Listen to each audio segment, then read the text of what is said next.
10대 하나님을 영접하고 독학으로 신학을 공부한 다음에 목회자로 일평생 헌신했습니다. 그것도 어디에서 헌신을 했냐면 범죄 도시에서 헌신을 했는데, 바로 그곳에서 많은 복음의 역사를 일으켰던 세무엘 체드윅 목사라는 분이 있습니다.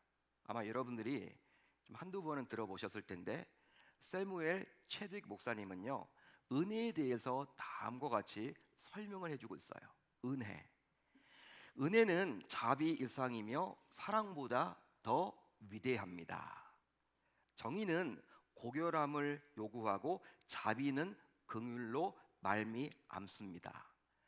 사랑은 대응과 감사와 반응을 요구하죠. 하지만 은혜는 어떤 공로도 요구하지 않습니다. 은혜는 어떤 선함도 내세울 수 없고 끌어올려 달라고 요구할 수도 없는 사람들에게 무조건 끝없이 흘러갑니다. 그게 바로 은혜라는 거예요. 은혜는 자격 없는 자, 가치가 없는 자를 찾습니다. 은혜는 사랑과 자비와 긍휼이 합쳐진 것으로 죄인과 무례한 자, 배반한 자에게 손을 뻗칩니다. 은혜는 죄가 많은 자들의 유일한 희망입니다. 만일 구원이 은혜로 말미암지 않는다면 우리는 결단코 구원을 받을 수가 없습니다. 은혜가 없으면 화목도 없고 용서도 없고 화평도 없고 평안도 없습니다. 멋진 여러분 정의를 해주었죠.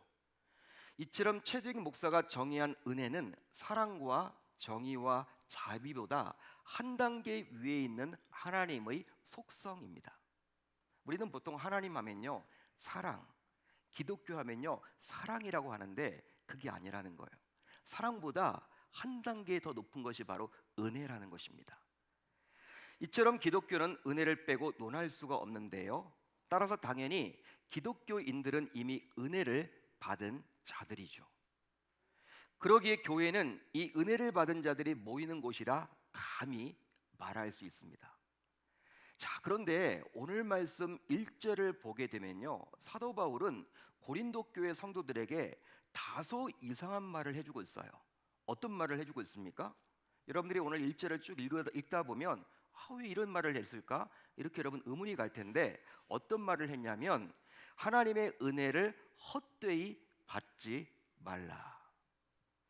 여러분, 바울이 고린도 교회 성도들에게 이런 말을 하고 있다는 것은 은혜를 헛되이 받은 성도들이 고린도 교회 안에 있었기 때문인데요, 실제로 바울은 2차 전도 여행 중 고린도 교회를 개척했습니다. 그러니까 바울이 개척한 여러 교회 가운데 한 교회가 바로 이 고린도 교회였어요. 순회 전도자였던 바울의 입장에서는요, 고린도 지역을 떠났습니다. 왜? 순회 전도자이기 때문에 한 곳에 머물러서 목회하는 분이 아니셨어. 선교사셨습니다. 그렇지만 다른 곳에 가더라도 온통 관심은 어디에 가 있을까요? 자신이 개척했던 고린도 교회에 모든 안테나를 세우고 다 집중했겠죠. 자, 그런데 여러분, 이렇게 들려오는 소식이요, 이 고린도 교회에 대한 들려오는 소식이 좋지 않은 소식이었어요. 아름다운 이야기가 아니었습니다. 따라서 바울의 입장에서는 얼마나 마음이 무겁고 어렵고 힘들었을까요? 마치 자신의 자녀가 어려움을 당하듯이 자신이 개척했기 때문에 온갖 열정을 거기다 쏟아부었는데, 교회가 나름대로 부흥하고 잘 되어야 할 텐데 교회가 어려워지니 얼마나 마음이 힘들고 어려웠겠습니까? 여러분, 고린도 교회는 어떤 문제가 있었습니까? 우리가 잘 알다시피 고린도 교회는요, 하나가 되어야 될 성도들이 바울파, 아볼로파, 게바파, 심지어 그리스도파로 끼리끼리 나누어서 서로 헐뜯고 비난하게 이르렀다는 거예요. 한 교회 안에 파가 왜 이렇게 많아? 심지어 교회를 개척했던 바울 자신의 사도권에 대해서 의심하는 성도들도 생겨났습니다. 그래서일까요, 바울은 고린도 교회 성도들에게 서신을 보내면서 고린도 교회가 이런 여러 다양한 문제의 어려움을 겪게 된 이면에는 바로 성도들이 은혜를 헛되이 받았기 때문이라고 진단해주고 있는 거예요. 그러기에 바울은 고린도 교회 성도들에게 어떻게 촉구합니까? 하나님의 은혜를 헛되이 받지 말라라고 촉구합니다. 그것 때문에 모든 문제가 나타났기 때문에. 자, 그렇다면 은혜를 헛되이 받는 것은 과연 어떤 뜻일까요? 여러분, 은혜를 받았다는 것입니까? 은혜를 받지 못했다는 것입니까? 헛되이 받았다. 이게 과연 어떤 뜻일까요? 그런데 종종 삶 속에서 이것과 비슷한 말들을 우리는 듣기도 하고요, 또 내뱉기도 해요. 여러분, 어떤 사람이 나이를 이렇게 먹었는데 철이 없이 군다. 나이 값을 하지 못해. 주변 사람들이 그 사람을 향해서 어떻게 이야기합니까? 나이를 헛먹었다. 여러분 들어보셨어요? 기분 나쁜 말이죠. 아마 여러분들은 듣기도 하고 또 누군가에게 그렇게 하기도 할 텐데요. 나이를 헛먹었다. 철이 없다. 여러분, 이 나이를 헛먹었다. 과연 나이를 먹었다라는 말입니까? 먹지 않았다라는 말입니까? 어떻게 해석을 해야 되죠? 바로 나이를 먹었지만 그 나이에 맞게 말하고 행동하지 못하다 보니 마치 나이를 먹지 않은 것처럼 유치하다라는 거예요. 유치하게 보인다라는 뜻입니다. 부정적인 이야기죠. 또 있습니다. 어떤 사람의 경우 전문 지식을 쌓아서 몹시 똑똑한 것처럼 보여. 똑똑해. 대화를 해보면 삶 속에서는요, 전혀 자신의 지식을 활용하지 못해. 그 좋은 지식을. 그런 사람들을 보고 주변 사람들이 어떻게 이야기합니까? 헛똑똑이다. 헛똑똑이다. 들어보셨어요? 여러분, 이 헛똑똑은 과연 어떤 뜻일까요? 바로 지식을 가지고는 있지만 그 지식이 유용하게 활용되지 못한다는 부정적인 의미가 담겨져 있죠. 따라서 이것과 마찬가지로 은혜를 헛되이 받았다는 것은 은혜를 이미 받았지만 마치 은혜를 받지 않은 것처럼 보여진다라는 뜻이에요. 여러분, 실제로 은혜를 받을 때 헛되이 받아서는 아니 되잖아요. 은혜가 얼마나 중요합니까? 제가 초반에 이 기독교에서 가장 중요한 게 은혜라고 말씀드렸기 때문에 여기에 여러분 다 동의를 하실 거란 말이에요. 은혜를 받아야 되는데 헛되이 받는다. 이거 여러분 얼마나 좋지 않은 겁니까? 그렇지 않습니까, 여러분? 그래서는 아니 되겠죠. 그런데 바울은 은혜를 헛되이 받은 성도들이 고린도 교회 안에 분명히 있다고 말을 해주고 있어요. 자, 그렇다면 고린도 교회 안에만 이 은혜를 헛되이 받은 성도들이 과연 있었을까요? 여러분 어떻게 생각하십니까? 고린도 교회는 고린도 교회고 우리 교회는 달라, 한국 교회는 달라, 그렇게 감히 말할 수 있습니까? 그렇지 않죠. 그 이유는 바로 바울의 이 권면이 1차적으로는 고린도 교회 성도들에게 주신 말씀이지만 2차적으로는 교회 안에서 신앙생활을 하고 있는 저와 여러분들에게 주신 말씀이기 때문이에요. 따라서 신자인 우리 모두는 이미 알고 있어요. 바로 무엇을 알고 있냐면 우리 모두 은혜를 받아야 한다는 것을 말이죠. 즉 세상 사람들은 은혜 없이도 살아갈 수가 있지만 하나님의 자녀인 저와 여러분들만큼은 은혜 없이는 한순간도 살아갈 수가 없기 때문입니다. 여러분 믿으시면 아멘, 동의가 되시면 아멘. 이처럼 중요한 것이 바로 은혜라는 것인데 하나님께서 부어주신 이 소중한 은혜를 우리가 헛되이 받았으니 이것이 얼마나 큰 불행일까요? 불행일까요? 실제 은혜를 받기도 힘들잖아요. 은혜 받기 힘든 시대를 우리는 살고 있는데 여러분 하나님께서 이미 우리에게 은혜를 주셨는데 이것을 모든 것을 다 헛되게 했으니 이것은 너무나도 안타까운 일 아닌가요? 여러분 어떻게 생각을 하십니까? 자, 그렇다면 도대체 은혜를 헛되이 받은 것은 과연 무엇이라 할 수 있을까요? 은혜를 헛되이 받지 말라고 하는데 그렇다면 은혜를 헛되이 받는 것은 과연 뭘까? 뭘 말하는 것일까? 바로 은혜를 잘못 담았다라는 의미입니다. 은혜를 잘못 담았다. 즉 하나님의 소중한 은혜를 정말 더럽고 쓸모없는 그릇에 담아서 그 은혜의 가치를 잃어버리게 된 거예요. 자, 그렇다면 어떤 예를 들어서 설명하면 좋을까요? 좀 와닿지가 않죠, 여러분? 제가 예를 하나 들어볼까요? 여기 여러분 컵이 있습니다. 컵이 있는데 이 컵을 제가 보니까 여러분들이 보시기에도 그렇지만 겉에도 지금 깨끗하고 씻었던 것 같아요. 그리고 안에다 보니까 물이 담겨져 있는데 깨끗합니다. 깨끗하기 때문에 제가 말씀을 전하다가 목이 마르면요 이렇게 마셔요. 이렇게 마십니다. 그런데 이걸 여러분들 이제 예배가 다 끝나고 이걸 정리도 안 하고 어떤 씻지도 않게 되면요, 어떻게 될까요? 어떻게 될까요, 여러분? 이게 만약 여러분 이 컵이 지저분하게 졌다고 칩시다. 겉에도 여러분 지저분하고요. 그뿐 아니라 물이 담겨져야 할 이 안에가 몹시 이끼가 막 있고 벌레가 있고 지저분하면요. 아무리 여러분 외국에서 공수한 에비앙 생수를 여기다 여러분 넣는다고 해도 마실 수 있을까요? 못 마실까요? 마실 수 있다고요? 저는 못 마실 것 같은데 이 안에 벌레가 있다니까. 이 안에 여러분들 이끼가 있다니까. 아무리 여러분 좋은 생수를 뭐 수입산을 가져다가 여러분 비싼 것들을 붓는다 하더라도 여러분 그것은 마실 수가 없는 거예요. 마실 수가 없습니다. 여러분 물을 마실 수가 없다라는 거예요. 이게 바로 여러분 무엇이냐면 헛되게 하는 꼴이라는 것이죠. 물을 헛되게 하는 꼴이야. 그 비싼 물을 헛되게 하는 꼴이 되는 겁니다. 왜 그렇습니까? 이 그릇이 그것을 소화하지 못했기 때문에. 그러기 은혜를 헛되이 받았다라는 말은 하나님의 은혜가 너무나도 귀하고 특별한데 이 소중한 은혜를 더러운 것과 같은, 즉 담아서는 안 되는 곳에 담았다라는 의미예요. 그 결과 그곳에 담겨짐으로 귀중한 은혜의 가치를 모두 잃어버리게 된 것이죠.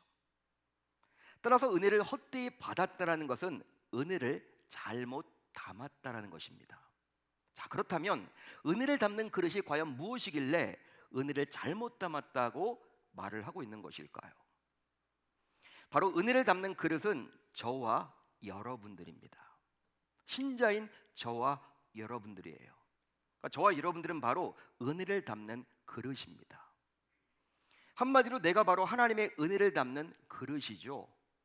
따라서 하나님의 은혜가 이미 내 속에 임했는데 그 은혜를 담을 그릇인 내가 그 은혜를 받을 만큼 깨끗하지도 않고 어떤 준비도 되어 있지 않다면 이미 받은 은혜가 세상의 더러운 것과 짬뽕이 되어서 뒤죽박죽이 되어서 결국 그 받은 은혜가 헛되이 버려지게 되는 거예요. 이것은 바로 은혜를 헛되이 받았다는 뜻입니다. 이것이 바로 은혜를 헛되이 받았다는 뜻이라는 거예요. 여러분, 이제 은혜를 헛되이 받았다는 것이 과연 무엇인지 보다 제가 구체적으로 몇 가지를 말씀드리려고 하는데요. 은혜를 헛되이 받았다는 것이 과연 또 어떤 뜻이 있을까? 우선 하나님께서 이 시간 이곳에서 은혜를 부어주십니다. 그런데 만약 여러분들의 생각과 마음이 딴 곳에 다 가 있으면 여러분들의 그릇에 지금 쏟아지는 은혜를 담지 못하게 되겠죠. 예배의 자리는 나와 있지만 생각이 다른 데로 가 있다. 마음이 다른 곳에 가 있다. 자기는 잘 알죠. 그렇다면 하나님께서 부어주시는 그 은혜를 담지 못하고 쏟아버리는 것입니다. 그렇기 때문에 이것이 바로 은혜를 헛되이 받는 거예요. 실제로 어떤 분은 이 시간 하나님께서 부어주시는 은혜를 통해서 기쁨을 회복합니다. 또 평안을 회복하고요. 이 성전에 올라올 때는, 교회당에 나오실 때는 힘들고 어려웠는데 돌아가는 발걸음이 가볍게 되는 분들도 있고 심지어 치유의 역사가 나타나서 문제가 해결 안 받고 돌아가는 분들도 분명히 있습니다. 그런데 안타깝게도 어떤 분은 그저 은혜가 자신에게 담기는 것이 아니라 자기 옆으로 다 쏟아져서 담기지 못하고 결국 은혜가 헛되이 버려지게 됩니다. 따라서 은혜를 받아야 할 때 생각과 마음이 다른 곳에 가 있어서 은혜를 담지 못하게 될 때 은혜를 헛되이 받는 것이라고 감히 말할 수 있겠죠. 또 있습니다. 은혜를 받기는 하는데요, 여기서 잠깐 받을 뿐이에요. 이게 어떤 말이냐? 자, 그러다 보니 예배를 마치고 예배 속에서는 은혜를 받았어. 그런데 예배를 마치고 예배당 문 밖으로 나가면서 말과 행동을 통해서 방금까지 받았던 그 은혜를 모두 쏟아버리는 거예요. 보통 주차장에서, 보통 식당에서 이런 일들이 많이 벌어진다 그래요. 그 결과 그 값진 하나님의 은혜가 내 안에서 온데간데 없어져 버립니다. 이것 또한 은혜를 헛되이 받는 거예요. 또 있습니다. 뭐가 있을까요? 은혜 받는 방법을 아예 몰라서 은혜를 담지 못하는 거예요. 방법을 몰라. 어떻게 은혜를 받아야 하는지. 즉 교회에 나오면 은혜를 받는다, 예배 시간에 은혜를 받을 수 있다고 하는데 저놈의 은혜를 어떻게 받을 수 있는지 알지 못하기에 결국 교회에 나오고 예배를 드리면서도 그냥 시간 낭비가 되어 버리는 거예요. 시간 낭비가 되어 버리는 거죠. 이게 바로 은혜를 헛되이 받는 겁니다. 자, 그렇다면 이제 여러분들 각자 자신의 영적 상태를 세심하게 살펴보면 좋겠는데요. 그 결과 행여나 이 자리에서 딴 생각하느라 하나님께서 부어주시는 은혜를 모두 담지 못하고 흘려보내고 있지는 않습니까? 또 예배당에서는 은혜를 받지만 그 은혜가 예배당 밖에서는 삶으로 연결되지는 않습니까? 또 은혜 받는 방법을 아예 잘 몰라서 답답하기만 할 뿐입니까? 만약 여러분들의 모습이 바로 이런 상태라면 안타깝게도 은혜를 헛되이 받는 상태라고 감히 말할 수 있겠죠. 하지만 분명한 것은 우리 모두 은혜를 받아야만 합니다. 우리 모두 은혜가 있어야만 하는 거예요. 아니, 은혜를 항상 내 안에 담고 지내야만 하겠죠. 따라서 우리 모두 은혜를 헛되이 받지 말아야만 하겠습니다. 그리하므로 우리 모두 항상 그 은혜를 붙잡아 이 힘들고 어려운 시기에 그 은혜로 우리의 삶을 행복하게 해야 할 줄 우리 주님의 이름으로 축원합니다. 축원합니다. 자, 그렇다면 어느 누가 은혜를 헛되이 받을까요? 좀 깊이 들어가 봅시다. 어느 누가 은혜를 헛되이 받을까요? 바로 초보적인 신앙 단계에 있는 신자입니다.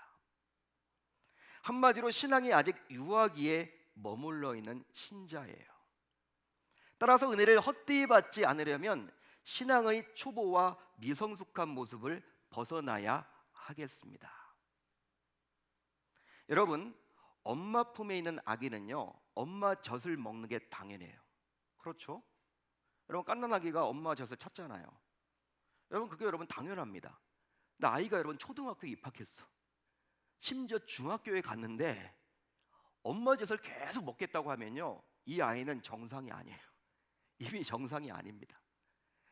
마찬가지로 신앙생활을 5년, 10년, 20년, 심지어 30년 이상 해서 교회에 중재직이 되었지만 아직도 엄마 젖을 먹어야 하는, 즉 단단한 음식을 먹지 못하는, 한마디로 하나님의 말씀을 삼키지도 못하고 또 잘 소화시키지도 못하는 유아적 신앙을 가진 교인들이 있다라는 거예요. 실제 이런 유아적 신앙을 가진 성도들은 은혜를 헛되이 받을 수밖에 없는데요. 왜 그럴까요? 그것은 바로 유아적 신앙을 가진 신자들은 영적 편식증을 보여서 자신에게 위로가 되고 편안한 말씀을 듣습니다. 하지만 좀 마음이 불편하거나 특히 거북한 말은요, 삼키거나 소화를 잘 하지 않으려고 그래요. 그냥 싫은 거예요. 잘 받아들이지 못해요. 마치 편식하는 아이들이 햄과 고기만을 찾고요, 단무지 안 먹어, 시금치 안 먹어, 김치 안 먹어, 이렇게 하는 것과 비슷합니다. 그렇습니다. 이런 영적 편식증은 자기가 하고 싶은 대로 신앙생활을 하는 거예요. 그러다 보니 자기가 하고 싶은 것만을 합니다. 또 자기가 듣고 싶은 것만을 듣습니다. 따라서 오랫동안 신앙생활을 했음에도 불구하고 어떤 영적인 발달이 전혀 일어나지 않죠. 그러기 이런 유아적 신앙에서는 그 어떤 은혜도 헛되이 받을 수밖에 없겠죠. 왜? 편식을 하니까. 따라서 신자인 우리 모두 신앙의 유아 상태에서 벗어나야 은혜를 헛되이 받지 않게 될 줄로 믿습니다. 하지만 이런 유아적 신앙에서 벗어나지 못하는 신자들이 하도 많다 보니까 하나님께서는 너무나 안타까워하시면서 히브리서 기자를 통해서 우리에게 권면을 해주고 있는데요, 바로 유아적 신앙에서 벗어나야 한다라고 권면해 줍니다. 제가 읽어드릴게요. 여러분, 하나님의 마음이 한번 느껴보셨으면 좋겠어. 때가 오래되었으므로 너희가 마땅히 선생이 되었을 터인데 너희가 다시 하나님의 말씀에 초보에 대하여 누구에게서 가르침을 받아야 할 처지이니 단단한 음식은 못 먹고 젖이나 먹어야 할 자가 되었도다. 이는 젖을 먹는 자마다 어린 아이니 의의 말씀을 경험하지 못한 자요. 여러분 어떻습니까? 하나님의 여러분 안타까운 마음이 좀 느껴지세요? 지금 밥을 먹어야 되는데 왜 젖을 먹냐? 왜 계속 소화를 못 시킨다고 그러느냐? 여러분, 하나님의 안타까운 마음이 좀 느껴지세요? 유아적 신앙에서 벗어나라는 하나님의 촉구입니다. 그뿐 아니에요. 또 은혜를 헛되이 받지 않으려면요, 지금이 바로 은혜 받을 때임을 기억해야 하겠습니다. 할렐루야, 할렐루야. 실제 하나님의 은혜는 사모하고 고대하는 자에게 임해요. 하나님의 은혜는요, 사모하는 자에게 임할 수밖에 없습니다. 더욱이 바울 역시 지금이 바로 하나님께서 은혜를 주시는 시기라고 분명히 못 박았죠. 어디 나와 있습니까? 자, 2절 하반절을 보세요. 제가 읽어드립니다. 보라, 지금은 은혜 받을 만한 때요. 보라, 지금은 구원의 날이로다. 아멘. 따라서 지금, 즉 오늘이 내 일생의 가장 중요한 날입니다. 왜 그럴까요? 어제가 중요한 것이 아니라, 내일이 중요한 것이 아니라 오늘이 바로 가장 중요해요. 왜 그럴까요? 그 이유는 바로 오늘 받은 은혜로 내 인생의 전반이 바뀔 수도 있기 때문입니다. 자, 그렇다면 지금 임하시는 하나님의 은혜를 받기 위해서 신자인 우리는 이제 무엇을 하면 좋을까요? 어떻게 살아가야 할까요? 바로 은혜의 보좌로 나아가야 합니다. 은혜의 보좌로 나아가는 방법밖에 없어요. 자, 히브리서 4장 16절을 볼까요? 그러므로 우리는 긍휼하심을 받고 때를 따라 돕는 은혜를 얻기 위하여 은혜의 보좌 앞에 담대히 나아갈 것이니라. 그렇습니다. 우리 모두 은혜를 받을 수 있는 곳으로 나아가야지 은혜를 받을 수가 있어요. 물론 하나님께서는 어디서든지 누구에게든지 은혜를 주십니다. 당연하신 거예요. 그렇지만 하나님께서 특별하게 은혜를 주시는 장소가 있으니 그곳이 바로 은혜의 보좌입니다. 자, 그러면 은혜의 보좌는 과연 어디를 말하는 것일까요? 여러분, 은혜의 보좌 어디를 말하는 것일까? 바로 은혜의 보좌는 예배를 드리는 자리입니다. 예배를 드리는 처소예요. 따라서 지금 여러분들이 예배를 드리는 이곳이 바로 은혜의 보좌인 줄 믿을 수 있기를 바랍니다. 그 이유는 바로 하나님께서는 이 예배를 통해서 여러분 각자의 심령에게 합당한 은혜를 부어주시기 때문이죠. 여러분, 우리 모두 신자 아닙니까? 하나님을 믿기 때문에 이제 우리 모두 다 기도를 해요. 다 나름대로 기도 제목을 가지고 있죠. 기도 제목 부탁도 하고 기도를 여러분 다 합니다. 나름대로 다 합니다. 새벽에 나와서 하시는 분도 계시고, 집에서 하시는 분들도 계시고, 금요성령 집회 하시는 분도 계시고, 또 지하철 안에서 하시는 분도 계시고, 여러분 차 안에서 하시는 분도 계시고, 직장 점심시간을 이용해서 하시는 분도 다 계십니다. 자, 그런데 여러분, 아무리 우리가 여러분 열심히 최선을 다해서 하루에 2시간씩 기도를 한다고 해도 예배를 안 드리면요, 기도응답 없습니다. 받지 않습니다. 하나님이 주시지 않습니다. 분명한 거예요. 그 이유는 바로 무엇이냐면, 바로 하나님께서는 어디서 우리에게 응답하시냐면요, 여러분들이 정성적인 예배에 나와서 하나님의 말씀을 들을 때 여러분들이 했던 기도에 응답을 해 주시기 때문이에요. 그러기 예배의 자리에서 멀어지는 것은요, 은혜를 받을 수 있는 통로가 막히는 겁니다. 여러분, 중요한 거예요. 예배를 드리셔야 됩니다. 여러분, 주일 예배가 왜 중요한데요? 아무리 여러분 우리가 2-3시간씩 하루에 매일매일 기도를 한다고 해도 예배를 우리가 소홀히 여기고 예배를 드리지 않으면요, 하나님은 우리의 기도에 응답을 안 해주신다니까요. 따라서 고통스럽고 힘들수록 은혜를 받아야 하지 않겠습니까?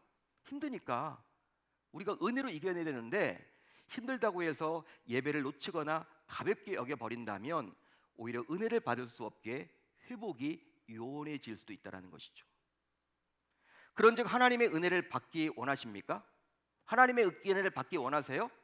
받기 원한다면 이제 우리 모두 예배에 목숨을 겁시다. 그러기에 집은 공예배를 드릴 수 있는 진정한 장소가 아니기에 나올 수 없는 형편이 아니라면 이제 주일 예배만큼은 반드시 교회에 나와서 바른 예배를 드림으로 하나님께서 부어주시는 은혜를 받아야 할 줄로 믿습니다. 여러분, 어느 순간부터 그냥 영상으로 예배를 드리는 분들이 계속 계세요. 코로나 끝났습니다. 코로나 때 어쩔 수 없이 비상 시국이다 보니까 그렇게 한 것이지, 여러분 그 영상 예배가 나와서 드리는 예배를 대체할 수는 없습니다. 여러분, 이처럼 은혜의 보좌인 예배의 자리에 나와보세요. 그러면요, 하나님의 은혜를 받게 되는데, 그 은혜를 받게 되면요, 정말 놀라운 일이 벌어집니다. 어떤 일이 벌어지느냐?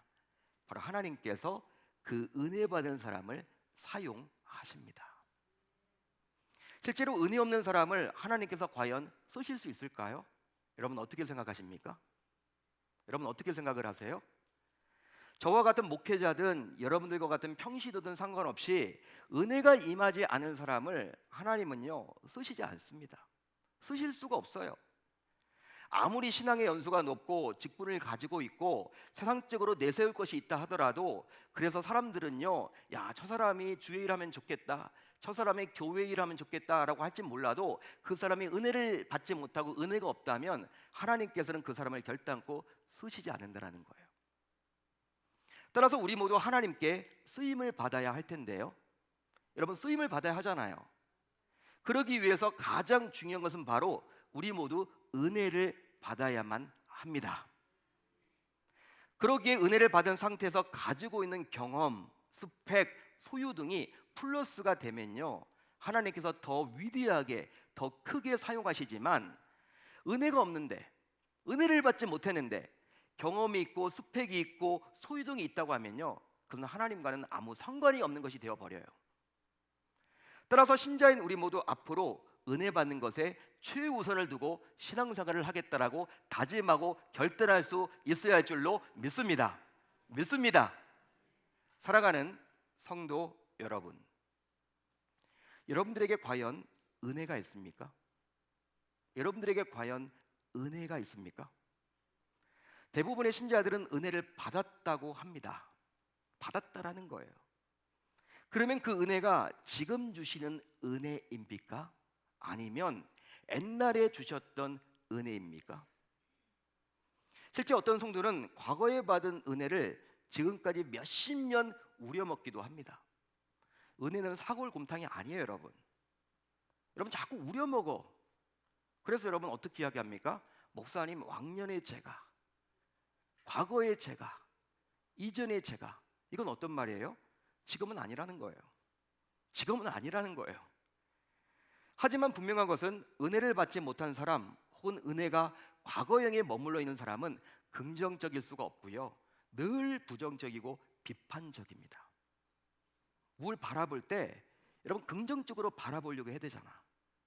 여러분 좋은 것이 9개고 흠이 1개면 9개를 바라봐야 하는데, 은혜가 없으면요, 과거형에 머물러 있으면요, 여러분 그 한 가지를 바라봐, 흠만 바라봐. 좋은 것을 이야기하지 않습니다. 그러나 너무나 안타깝게도 우리 가운데 은혜 받았던 기억만으로 살아가는 과거형 신자들이 너무나도 많다라는 것이죠. 하지만 잘 들으십시오. 집중해 보십시오. 은혜는 과거형이 결코 아닙니다. 은혜는 바로 지금입니다. 따라서 우리 모두 지금 부어주시는 은혜를 사모하고 그 은혜로 성장해야만 하겠죠. 자, 그래서일까요? 바울은 역시 지금이 은혜 받을 때다, 내일이 은혜 받을 때가 아니라 어제가 받았던 은혜로 살아가는 것이 아니라 지금 우리가 은혜를 받아야 한다, 지금 바로 구원이 임한다, 그 말을 지금 해주고 있는 거예요. 그러기에 지금이 바로 은혜를 받을 때, 즉 은혜 받을 골든 타임임을 우리 모두 놓쳐서는 아니 되겠죠. 여러분 골든 타임 들어보셨어요? 골든 타임, 뭐 언론에서 자주 나오죠. 어떤 사람이 구급차를 타고 가다가 뭐 길이 막혀가지고 또 병원에 갔는데 이 병원 저 병원 이렇게 돌다가 골든 타임을 놓쳐서 사망에 이르게 되었다. 이런 뉴스 여러분 보게 되죠. 골든 타임은 중요합니다. 골든 타임은 어떤 뜻이냐면 재난 사고나 응급 의료 등의 상황에서 생명체의 생존 가능성이 높은 시간이에요. 어떤 사람은요 3분 안에 살려야 돼. 막 여러분 인공호흡을 해서라도 3분 안에 살려야 돼. 어떤 사람은요 10분입니다. 어떤 사람은요 1시간 안에 병원에 가서 수술대 위에 올라가면 살아요.